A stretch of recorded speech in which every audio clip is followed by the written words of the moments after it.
Transcription number 112. Mr. Deputy Chairman, I give my support to the bill. The bill carries out one of the major recommendations of the Bhor Committee on Health Survey and Development, of which I was a member. Now, one of the objects of this will be to provide an All India Institute for the Advancement of Medical Knowledge and the Training of Medical Personnel. It will provide refresher courses for the physicians working in our towns and villages.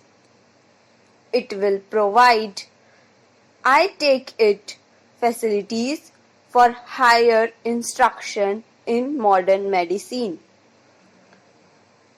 I think the health minister, if I may say so with respect, was a little far too apologetic in defense of modern medicine. We don't stand today where we did 4,000 years back, when our ancestors had creative minds and did a very great deal in the world of medicine. The world has moved far ahead during those 4,000 years. And if you want to benefit by medicine or by the facilities which medical science offers, you must be prepared to go to doctors who have knowledge of physiology, bacteriology, pathology, and who can perform the various tests which are necessary in order to diagnose diseases. There is a very great deal that we can be done by way of research. Now, I should have liked some more light to be thrown on the organizational side of the institute. One of the questions which we had to consider was whether this institute should not be affiliated to the Delhi University or to any other university for that matter. We came to the conclusion that it should function as an autonomous institution, having more or less the status of a university. But I do not, on reflection, like this segregation in education. The tendency to have special institutes and call them by the name of universities, or to devolve on them the functions of a university, has, I am afraid, been carried a little too far in this country. We have an engineering university and we have, I suppose, a technological institute, should they call themselves universities. Now, a university is a place where knowledge is integrated. It is a place where you have researchers and professors of various branches of knowledge working and cooperating together for the advancement of learning. It is an advantage to have a big institution of a specialized character affiliated to a university. I wish, therefore, that a decision had been taken to affiliate it to the Delhi University, which I believe is a federal university, and, if necessary, the constitution of the Delhi University could have been modified for that purpose. Another thing that I would like to say is this. I have gone through the bill and I find that far too much has been left to be filled up by the rules to be made by the executive government.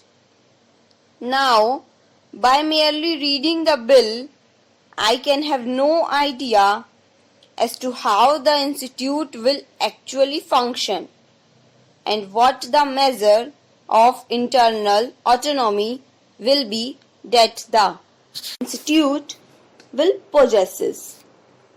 In a note which I had the honor of appending to the report of the Bhor Committee, we emphasized that the institution must not be allowed to develop in such a manner as to become a place for mutual admiration.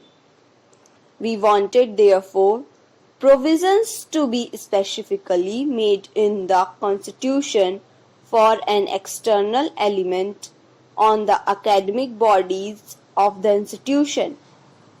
Now I think that the institute will have 4 representatives of the medical faculties of Indian universities to be nominated by the central government in the manner prescribed by rules, but the institute is not a medical faculty. The institute will have a governing body, and there will be many other bodies which will work as part of the institute. What I have in mind is that on the academic bodies which will frame the curricula and which will be responsible for the conduct of examination and for prescribing all the standards, there should be representation of an expert character provided in the Constitution itself. I should like, Mr. Deputy Chairman, the position to be clarified in this respect by the Health Minister. What is the intention of the government in this regard to this matter? How do they propose to constitute the bodies which will be responsible for framing of the curricula, for prescribing the courses, and for the laying down of academic standards, and how do they propose to maintain a liaison between this institute and various medical bodies in the country? I think that at least we should have give some information on this aspect of the matter, because I find that almost everything is going to be left to rules which are going to be framed hereafter, and we have no clear picture before us as to how this institute will function. That it is desirable to have this institute will be admitted. It is becoming increasingly difficult for our young men to get facilities for higher education in the bigger universities of Western countries. Those universities have their own problems. They have got to think of providing for their own young men first, and it is essential that we should have an institute in this country of a very high character where it is possible for research to be carried on under almost ideal conditions We do not want to lag behind into the race for knowledge in the modern world. So far as knowledge and research are concerned, while we have produced eminent physicians and while we have produced good practicing surgeons, it is a matter for regret that our output so far as the medical research is concerned is poor. There are some people who have researched to their credit that one reason for the lack of output in research is that the abler physicians in our medical institutions are allowed private work. They devote too much time to private practice. I have known professors of pathology and anatomy. Thank you.